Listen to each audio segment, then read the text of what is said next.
नमस्कार दोस्तों, स्वागत है आप सभी का आपके अपने यूट्यूब चैनल BBDR ग्रुप में। दोस्तों, कल जैसा मैंने बोला था आपको वैसा ही होता हुआ नज़र आया। मैंने आपको बोला था कि ये डाउ जोन्स पॉजिटिव हैं और डाउ जोन्स पॉजिटिव हैं प्लस जो हमारा जो रुपया था वो मजबूत हो रहा था और डॉलर कमज़ोर हो रहा था। और मैंने बोला था कि अगर FII की बाइंग आ जाती है, FII DI की बाइंग आ जाती है तो हमारा मार्केट ऊपर जा सकता है, क्योंकि यही तीन चीज़ थी जो संजीवनी दे सकते थे। आप मेरी कल की वीडियो देखिए, उसमें मैंने जो थंबनेल है उसमें भी मैंने ये चीज़ मेंशन की थी कि संजीवनी दे सकते हैं, और वही होता हुआ देखने को मिला। और वो इतनी संजीवनी मिली कि आज हमारी निफ्टी ने फिर से एक नया लाइफ टाइम हाई लगा दिया। दोस्तों, उम्मीद नहीं थी, तेज़ी की उम्मीद थी, रिकवर करने की उम्मीद थी, लेकिन इतनी उम्मीद नहीं थी कि आज लाइफ टाइम हाई भी लग सकता है। तूफ़ानी तेज़ी देखने को मिली, लेकिन इस तूफ़ानी तेज़ी में एक चीज़ नोट करने वाली बात है कि आपके जो पोर्टफोलियो में जो स्टॉक्स रहे होंगे वो स्टॉक्स में कोई तेज़ी नहीं थी, वो लगभग घटते हुए नज़र आए। बहुत सारे स्टॉक्स थे, ज़्यादातर स्टॉक्स ये देखने को मिले कि वो नीचे की तरफ जा रहे थे और निफ्टी जो है वो ऊपर की तरफ जाता हुआ दिखाई दिया। तो आज जो क्लोजिंग दी है निफ्टी ने 183 पॉइंट की तूफ़ानी तेज़ी के साथ में 0.78% की तेज़ी के साथ में 23,721 पर क्लोजिंग दी है। और जो इसकी जो रेंज रही आज, कल मैंने आपको बोला था गैप अप होने का, और गैप अप भी होता हुआ दिखाई दिया। प्रीवियस क्लोज कितना था 23,537 और ओपन हुआ 23,577। ये मैंने बोला था कि गैप अप होगा और गैप अप हुआ भी। रीज़न उसका ये था गैप अप होने का कि कल जो गिफ्ट निफ्टी थी, जो फ्यूचर्स थे निफ्टी फ्यूचर्स, वो तेज़ी में ट्रेड कर रहे थे गिफ्ट निफ्टी इंडेक्स से। अब आप देखेंगे यहाँ पर तो जो आज जो रेंज रही, जो ओपन हुआ था 577 और लो लगाया कितना, लोअर रेंज रही 23,562 और हाई लगाया कितना 23,754। ये हाई लगाया और यही आज का लाइफ टाइम हाई है। मैंने बोला था आपको कि दोस्तों जो निफ्टी है बहुत जल्दी आपको 25,000 जाता हुआ दिखाई देगा। मैंने आपको ये बोला था, 3 दिन से बोल रहा हूँ ये बात कि 25,000 के आसपास हमारा बजट के आसपास निफ्टी हमारा 25,000 के आसपास जाता हुआ दिखाई देगा। मैंने आपको 3 दिन पहले बोला था। आज मैं टीवी पर एनालिस्ट जो इतने भी होते हैं, बड़े बड़े ब्रोकरेज हाउसेस होते हैं, वो भी उन्होंने आज टारगेट दिया है। मैं 3 दिन पहले आपको बता चुका हूँ कि 25,000 के आसपास जाता हुआ दिखाई देगा।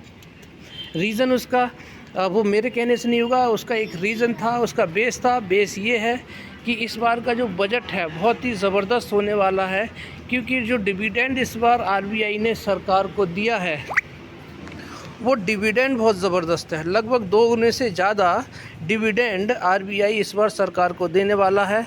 उससे क्या होगा, हमारे फिस्कल डेफिसिट भी कम होते हुए नज़र आएंगे। प्लस जो परियोजनाएं चल रही हैं, जो योजनाएं पॉलिसी चल रही हैं मोदी सरकार की, मोदी 2.0 से लेके जो परियोजनाएं, जो योजनाएं चल रही हैं, जो प्रोजेक्ट्स चल रहे हैं, वो कंप्लीट होते हुए नज़र आएंगे मोदी 3.0 टर्म में। इसी वजह से क्या है, ये बेस बना हुआ है। सब कुछ हमारी इकॉनमी में ठीक है। हमारे फॉरेक्स देख लीजिए, हमारी इकॉनमी देख लीजिए, हमारी GDP देख लीजिए, हमारी इन्फ्लेशन है वो देख लीजिए, सब कुछ परफेक्ट है। यही रीज़न है कि मार्केट नीचे जाता है तो बाउंस बैक भी करता है। कल मैंने एक चीज़ और बोली थी आपको अपनी वीडियो में कि देखिए ये जो गिरावट एक दिन में कवर होते हुए नज़र आएगी, क्योंकि 200-300 पॉइंट की रैली कोई बड़ी बात नहीं है। तो आज देखिए 200 पॉइंट से ऊपर की रैली हमें देखने को मिले, और आज ही देखिए लाइफ टाइम हाई भी लग चुका है हमारी निफ्टी में। अब ये था ओवरऑल एनालिसिस। अब मैं आपको बताता हूँ, वीडियो अंत तक ज़रूर देखिएगा क्योंकि वीडियो बहुत महत्वपूर्ण होने वाली है आपके लिए। अब कल क्या होने वाला है और आगे आने वाले टाइम में क्या होने वाला है, इसकी हम चर्चा करते हैं अपनी इस वीडियो से। 23,721 पे अभी निफ्टी ने क्लोजिंग दी है, और आप 23,721 पे देखिए क्लोजिंग दी है। वहीं पे अगर आप देखेंगे कि डाउ जोन्स है वो नेगेटिव में ट्रेड करते हुए नज़र आ रहे हैं, लेकिन जो नैस्डैक है, यानी कि जो IT स्टॉक्स हैं, वो एक अच्छी खासी 1% से ज़्यादा की तेज़ी में तेज़ी के साथ में ट्रेड करते हुए नज़र आ रहे हैं। तो इससे साफ साफ ये पता चल रहा है कि कल हमारी निफ्टी को आईटी सेक्टर सपोर्ट करता हुआ नज़र आएगा, यानी कि जो डाउ जोन्स में जो गिरावट है उसकी भरपाई कौन करेगा? उसकी भरपाई हमारे आईटी स्टॉक्स करते हुए नज़र आएंगे। तो कल मार्केट हमारा जो है, कल मार्केट में फिर से तेज़ी देखने को मिल सकती है, लेकिन ओपनिंग कैसी रहेगी इस पर देखते हैं। ओपनिंग में अगर आप देखेंगे तो निफ्टी फ्यूचर्स में अभी आप देखेंगे तो गिफ्ट निफ्टी क्या है 23,684 पे ट्रेड कर रहा है। वहीं पर 23,721 पर जो हमारे निफ्टी इंडेक्स ने क्लोजिंग दी है, तो 21 पॉइंट ये हो गए प्लस आपके 21 पॉइंट ये हुए प्लस 16 पॉइंट ये हो गए, यानी 21, 6, 27 और 10, 37 पॉइंट का गैप डाउन भी देखने में नज़र आ रहा है।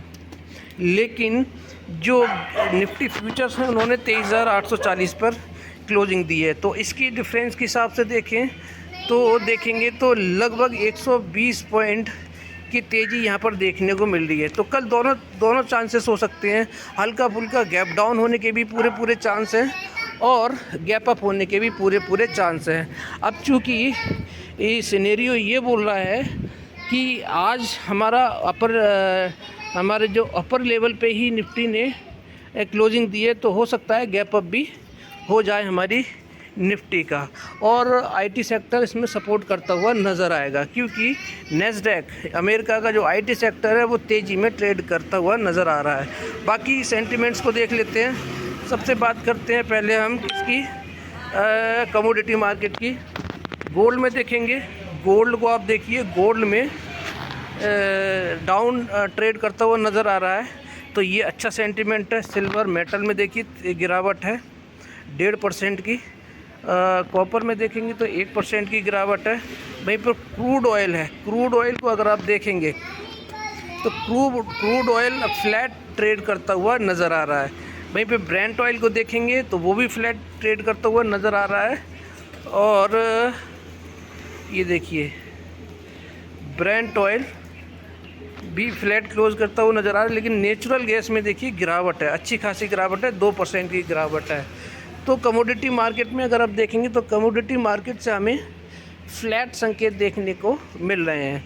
वहीं पे अगर हम अपने इंडियन करेंसी के बारे में देखेंगे तो इंडियन करेंसी हमारी देखिए क्या है यहाँ पर कि रिकवर करते हुए नज़र आ रही है। डॉलर में गिरावट हल्की फुल्की देखने को मिल रही है कल के मुकाबले भी।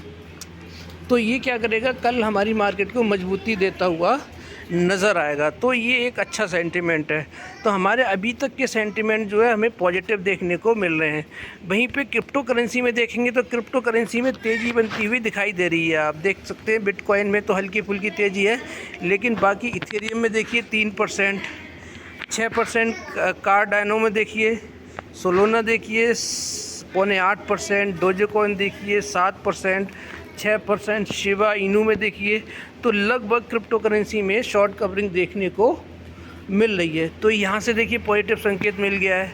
वहीं पे अगर हम बॉन्ड यील्ड की तरफ देखें तो बॉन्ड यील्ड में देखेंगे तो यूएस का 10 ईयर, 30 ईयर और 2 ईयर तीनों में देखेंगे तो हल्की फुल्की तेज़ी में ट्रेड करते हुए नज़र आ रहे हैं। तो मतलब एक तरह से ज़्यादा बड़ी तेज़ी नहीं है, ज़्यादा कोई गिरावट भी नहीं है, हल्का सा नेगेटिव है। लेकिन हमारे 2 फैक्टर पॉजिटिव हो चुके हैं, 203 फैक्टर पॉजिटिव हो चुके हैं, जिसमें कि एक हमारा जो क्रिप्टो करेंसी है वो पॉजिटिव है, प्लस हमारा जो इंडियन रुपी है करेंसी वो पॉजिटिव ट्रेड करता हुआ नज़र आ रहा है। प्लस कमोडिटी मार्केट से कुछ भी ऐसा नेगेटिव देखने को नहीं मिल रहा है। तीसरा चीज़ ये है कि नैस्डैक आईटी स्टॉक्स तेज़ी करते हुए नज़र आ रहे हैं। तो ये सेंटिमेंट क्या है, अभी पॉजिटिव हैं। वहीं पे अगर हम बात करते हैं FII DII के डेटा के बारे में, तो आप देखिए DII ने जो ख़रीदारी की है 13,519 करोड़ की और बिकवाली करी है 13,668 करोड़ की। नेट इनकम निकल के आ रहा है 150 करोड़ के लगभग बिकवाली करके गए हैं। ये है DII का डेटा।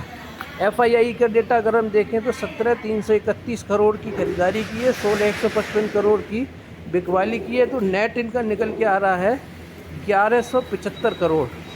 1175 करोड़ की खरीदारी करके गए हैं। अगर हम इनका नेट निकालें, दोनों का FII DII का अगर नेट हम निकाल के देखें तो कितना निकल के आ रहा है, 1025 करोड़ की खरीदारी करके गए हैं। तो यहाँ से भी हमें क्या है, सेंटिमेंट पॉजिटिव दिखाई दे रहे हैं। तो कल के लिए जो मार्केट हमें नज़र आ रहा है, ज़्यादातर सेंटिमेंट पॉजिटिव दिखाई दे रहे हैं। प्लस हमारा मार्केट भी ग्रीन में क्लोज होता हुआ दिखाई दिया है, हायर लेवल पे बंद होता हुआ दिखाई दिया है। तो इसलिए कल के सेंटिमेंट भी हमें पॉजिटिव देखने को मिल रहे हैं। चौथा और पाँचवा सेंटिमेंट ये है कि बजट पर लगातार चर्चाएँ हो रही हैं, बजट पर लगातार मीटिंग्स होती हुई दिखाई दे रही हैं। तो ये सबसे बड़ी बात है। तो इसी वजह से क्या है, अब जो मार्केट जो रिएक्ट कर रहा है वो सबसे बड़ी बात है कि हमारे पे मार्केट रिएक्ट करता हुआ नज़र आ रहा है। तो बजट के पर्पज़ से मैंने बोला था, बजट की तैयारी, बजट के हिसाब से ख़रीदारी करनी शुरू कर दें, क्योंकि मार्केट आपको कभी ये नहीं बोलेगा कि ये ख़रीदारी करने का सही वक्त है। तो ये सही वक्त है ख़रीदारी करने का, और ख़रीदारी करके जाना चाहिए। 40-60 वाले फॉर्मूले को याद रखिएगा। सरकार जिस सेक्टर्स में फोकस है सरकार का, वो सेक्टर्स में ख़रीदारी करके जाना चाहिए। उन सेक्टर्स के टॉप स्टॉक हैं, उनमें ख़रीदारी करके जाइए। 4 स्टॉक्स मैं आपको बताता हूँ, स्पेस सेक्टर, डिफेंस सेक्टर जिसको हम बोल सकते हैं, और प्लस पावर सेक्टर और रेलवे सेक्टर और इंफ्रा सेक्टर। ये 4 सेक्टर हैं जिन पर सरकार का फोकस रहा है पहले भी और आगे भी रहेगा। जो परियोजनाएं चल रही हैं, जो स्कीम चल रही हैं, उनको कंटिन्यू करते हुए नज़र आएंगे और उनको पूरा करते हुए भी नज़र आएंगे। तो इनमें से 3 जो सरकार के फोकस में सेक्टर हैं, उनके 3 सेक्टर्स का 4 स्टॉक्स मैं आपके साथ में शेयर करता हूं हर रोज़। उनका एनालिसिस अब शुरू करते हैं। ओवरऑल एनालिसिस जो निफ्टी मार्केट का है वो अभी पॉजिटिव ही नज़र आ रहा है, पॉजिटिव है। अब बात करते हैं अपने 5 स्टॉक्स की जिनका एनालिसिस मैं आपके साथ में हर रोज़ शेयर करता हूँ। डिफेंस स्टॉक या फिर स्पेस स्टॉक का जो स्पेस सेक्टर का जो डिफेंस और स्पेस सेक्टर का जो स्टॉक है, सबसे पहले डिस्कस करते हैं मिश्र धातु निगम लिमिटेड की। और इसमें एक तूफ़ानी तेज़ी आज देखने को मिली, हालांकि क्लोजिंग उतनी अच्छी नहीं हो पाई। तो जो क्लोजिंग दी है 471 रुपये पे क्लोजिंग दी है, 11 रुपये की तेज़ी के साथ में। वहीं पे प्रीवियस क्लोज देखेंगे 460 रुपये का था, 462 का इसने लो लगाया और हाई लगाया 489.40। कितना ज़बरदस्त तूफ़ानी तेज़ी के साथ में आज भागता हुआ दिखाई दिया है। ये स्टॉक जब भी भागता है 3, 4, 5, 6% तो इसके लिए मामूली सी बात है। तो अभी जो क्लोजिंग दी है लगभग 2.5% की तेज़ी के साथ में क्लोजिंग दी है। वहीं पे इसमें 20 रुपये और जोड़ लीजिए, लगभग 18 रुपये और इससे ऊपर गया था ये। तो आप समझ जाइए कि कितनी तेज़ी इसमें आज रही होगी, यानी कि 5-6% के करीब ये स्टॉक आज भागा है। तो आज इसने ऊपर की रेंज खोली है अपनी, 490 के आसपास गया है ये। 490 का जो लेवल है इसने आज टच करने की कोशिश की थी। तो मैं आपको बताता आ रहा हूँ कि स्टॉक बहुत बेहतरीन है और इसमें ख़रीदारी करके जाना चाहिए। 400 के लेवल पे भी मैंने बोला था, तो जिन्होंने ख़रीदारी की होगी वो आज अच्छे खासे प्रॉफिट पर बैठे होंगे। 547 का इसका लाइफ टाइम हाई है और 547 इसके लिए कोई बड़ी बात नहीं है। लगभग 50 और 30-80 रुपये की तेज़ी इसमें बची हुई है। तो 80 रुपये की तेज़ी होने के बाद में अपने नए लाइफ टाइम हाई को छूता हुआ नज़र आएगा और तेज़ी आनी लाजमी है इस स्टॉक में। अब इसकी मैं चार्ट के बारे में बात करता हूँ। चार्ट देखिए बहुत शानदार स्टॉक है और इस बार का जो चार्ट है आप देखेंगे तो मजबूती के साथ ट्रेड कर रहा है। आप ये देखिए, ये वाला जो 400 के लेवल की लाइन मैंने ड्रॉ की है, ये बड़ा इसका स्ट्रॉन्ग सपोर्ट है। जब भी इस लेवल पे आता है यहाँ से तेज़ी आती है। 400 के लेवल पे मैंने हमेशा बोला है कि बाइंग करके जानी चाहिए। अब चार्ट चीख कर बोल रहा है कि 400 के लेवल पे जब भी आए तेज़ी करिए, ये ख़रीदारी करके जाना चाहिए। देखिए ये मैंने लाइन ड्रॉ की है, यहाँ पर देखिए इसी लेवल से भागा, फिर इसके बाद में इसी लेवल से देखिए लाइफ टाइम हाई लगाया था, फिर इसी लेवल पे आया, फिर यहीं से भागा। देखिए फिर इसने यहाँ पे आया और इसके बाद में यहाँ आने के बाद में जब मार्केट क्रैश हुआ था तब का ये यू शेप रिकवरी है यहाँ पर। और इसके बाद में फिर यहीं से देखिए, यहीं से इसमें तूफ़ानी तेज़ी आई है और फिर देखिए नीचे इसने टेस्ट करने की कोशिश की है। उसके बाद में फिर तेज़ी आई है 450 के आसपास में और अब देखिए यहाँ पे फिर आया, फिर आने के बाद में फिर ये यहाँ पर गया 400, लगभग 475 के 80 के आसपास गया है, 500 के लेवल को इसने टच किया है। और देखिए फिर यहीं से गिरावट आने के बाद में फिर इसी लेवल से तेज़ी आई है। तो इससे यहाँ पर जो बन रहा है, देखिए यहाँ पर जो क्या शेप बन रहा है, एन शेप बन रहा है। तो इसमें अब साफ साफ संदेश बन रहा है कि यहाँ से अब तेज़ी आनी ये लाजमी है। तो अब ये स्टॉक बहुत जल्दी आपको नए लेवल्स छूते हुए दिखाई देगा। स्टॉक बहुत शानदार है, 40-60 वाले फार्मूले से ख़रीदारी करके जाना चाहिए। बाय सेल की कोई रिकमेंडेशन नहीं है, अपने फाइनेंशियल एडवाइज़र से सलाह करके ख़रीदारी कीजिएगा। अब बात करते हैं अगले स्टॉक की, जिसका नाम है IRFC रेलवे सेक्टर। ये भी सरकार के फोकस में है और ये स्टॉक देखिए काफ़ी टाइम से कंसोलिडेट कर रहा है 170 से लेके 180 के बीच में। जिस तरह से इसने 140 से लेके 150 के बीच में कंसोलिडेशन किया था, तब भी मैंने बोला था कि कंसोलिडेशन हो रहा है, तूफ़ानी तेज़ी इसमें देखने को मिलेगी। 440 से 200 तक गया और अब 170 से लेके 180 के बीच में ये कंसोलिडेट कर रहा है। यहाँ से जब तेज़ी बनेगी, इसमें एक तूफ़ानी तेज़ी आपको मिलेगी। 250 के लेवल आपको बहुत जल्दी इस स्टॉक में जैसे जैसे बजट के पास जाता हुआ दिखाई देगा, तेज़ी बननी इसमें शुरू होगी। जितना लंबा कंसोलिडेशन होगा उतनी ही इसमें तेज़ी देखने को मिलेगी। 180 अभी इसका रेजिस्टेंस है, 180 के बाद में ये 200 की तरफ बढ़ना शुरू कर देगा, जो कि इसका आप देख सकते हैं कि लाइफ टाइम हाई भी है। अब मैं इसके चार्ट के बारे में बात करता हूँ। ये आप चार्ट देखिए, ये जो 140 वाला लेवल है वो ये है। यहाँ काफ़ी टाइम तक 140 से 150 के बीच में इसने कंसोलिडेशन किया था और उसके बाद में सीधा कहाँ गया है, देखिए 200 रुपये तक गया है। और अब ये वही कंसोलिडेशन कहाँ पर हो रहा है, देखिए ये वाला कंसोलिडेशन चल रहा है। ये जब भी इस कंसोलिडेशन के ऊपर निकलेगा, तब इसमें एक नई तेज़ी, आपको तूफ़ानी तेज़ी देखने को मिलेगी दोस्तों। तो जितना ज़्यादा कंसोलिडेशन है, तो ये आपको बता रहा है, अभी मौका दे रहा है ख़रीदारी करने का। ख़रीदारी करके जाना चाहिए, बाय सेल लिए कोई रिकमेंडेशन नहीं है। ये आप जो देख रहे हैं ये कंसोलिडेशन, मैं आपको फिर बता रहा हूँ, ये बहुत ज़बरदस्त कंसोलिडेशन है। जितना लंबा कंसोलिडेशन चलेगा उतनी ही तेज़ी इस स्टॉक में आपको देखने को मिलेगी। रेलवे के बाकी सेक्टर्स, बाकी स्टॉक्स काफ़ी भाग चुके हैं, लेकिन इसमें वो भी तेज़ी नहीं आई है, तो इसीलिए पूरा पोटेंशियल है इस स्टॉक में। बात करते हैं अगले स्टॉक टाटा पावर की। टाटा पावर में अगर आप देखेंगे तो अभी 430 पे क्लोजिंग दी है, लगभग 4 रुपये की, लगभग 5 रुपये के आसपास की गिरावट है, 1% की ये गिरावट के साथ में। अडानी पावर से कंपेयर करेंगे तो आपको लगभग 300 रुपये ये स्टॉक डिस्काउंट प्राइस में मिल रहा है, 300 रुपये सस्ता मिल रहा है। ये मौका है दोस्तों। स्टॉक बहुत शानदार है, फंडामेंटली बहुत स्ट्रॉन्ग है, मल्टीपल बिजनेसेस में ट्रेड करता है, rooftop solar energy, renewable energy और आपका चार्जिंग स्टेशन, इन सब में ये ट्रेड करता है, इसमें बिजनेस करता है। इसीलिए क्या है, फ्यूचर बहुत शानदार है, सरकार का साथ रहेगा इस स्टॉक के साथ में। इसीलिए क्या है, जितना आपको नीचे मिल रहा है ये एक मौका रहेगा।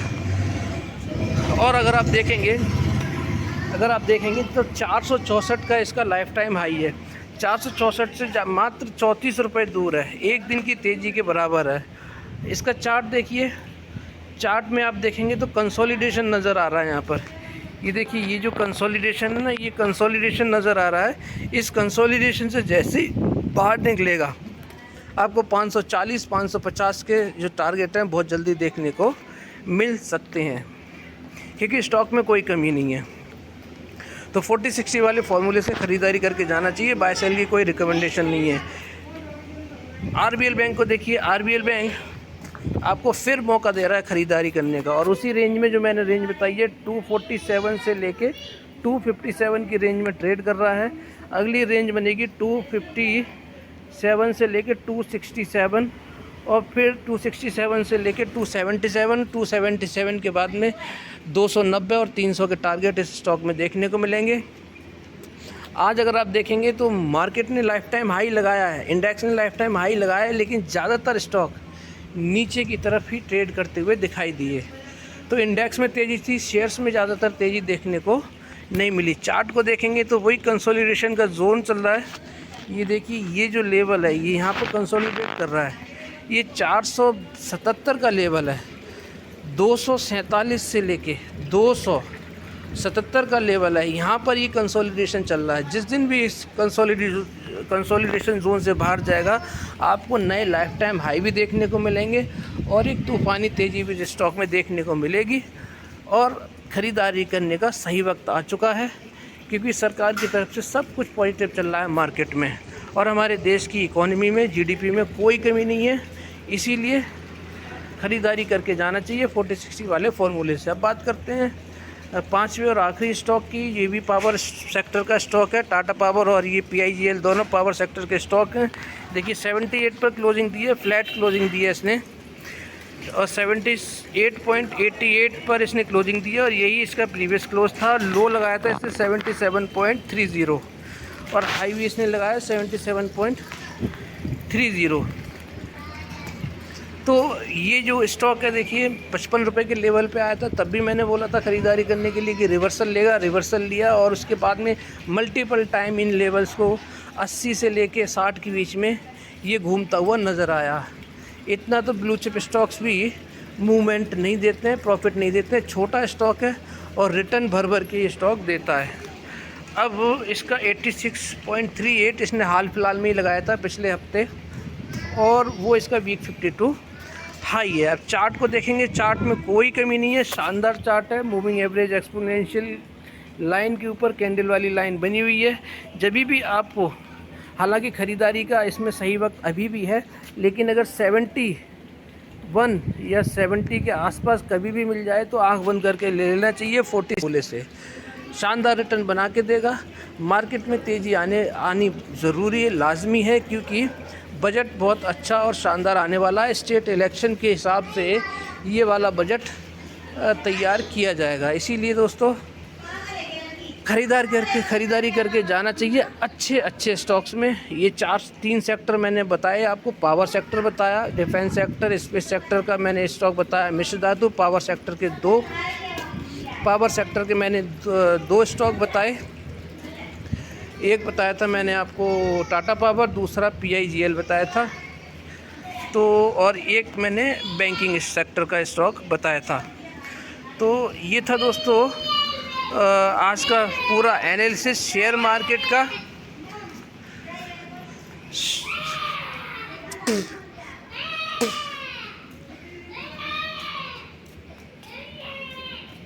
आपको लास्ट न्यूज़ और बताना चाहूँगा कि जो कि बहुत पॉजिटिव न्यूज़ आई है हमारी कंट्री के लिए, कि India CAD declines to 0.7% of GDP as economy gets stronger. Economy हमारी बार बार मजबूत होती जा रही है, सरकार की पॉलिसीज़ इतनी ज़बरदस्त हैं। आप देखेंगे कि जो हमारा जो घाटा था, आप देख सकते हैं जो घाटा है, आप ये देखिए कि India's current account deficit decline to $23.2 billion, यानी कि 0.7% ऑफ GDP। यानी कि जो हमारा कहाँ से था, हमारा $67 बिलियन पे जो घाटा था वो अब कहाँ पर आ गया है, $23 बिलियन पे आ गया है, 0.7% पे आ गया है। बहुत ही बड़ी खबर है दोस्तों कि हमारे जो घाटे हैं वो कम हो रहे हैं। यानी कि ये निकलता कैसा है, इसका फॉर्मूला ये है कि जो हमने एक्सपोर्ट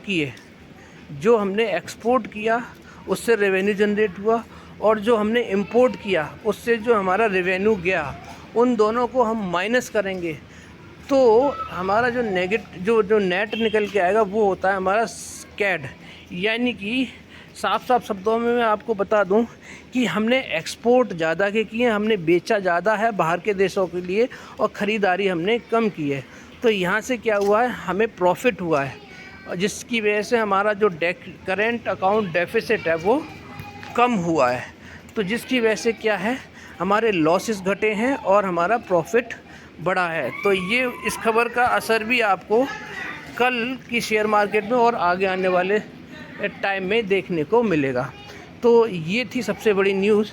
कल इस खबर का भी असर हमें मार्केट पे देखने को मिल सकता है। तो ये था ओवरऑल एनालिसिस। वीडियो अच्छी लगी हो तो लाइक शेयर सब्सक्राइब करना मत भूलिएगा। आप सभी का बहुत बहुत धन्यवाद। राधे राधे, जय श्री राम, जय श्री श्याम।